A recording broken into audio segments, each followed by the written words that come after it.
Hello guys. Hello Queenie. This is Tops Cebu. I've been I've been really wishing na makabisit kami. Ito yung overlooking the city of Cebu. And thank you Lord. Very nice ang weather guys. Ulay-ulan karon. Actually umuulan-ulan na siya dito.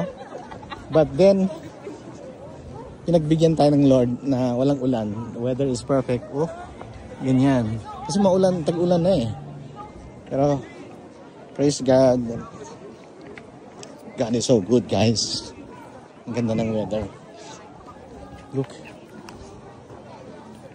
Look. Ate. Lian. Awa. Anak ko si Dio dire. Queen. Wow. That's why I saw like a block. Wow, that's the whole city of Cebu. All right, ganda oh. Tapos and this is daming tourist na yan. Yan yung overlooking. Oh. Madam Lizelle. Oh, yun ang katayo. Guys.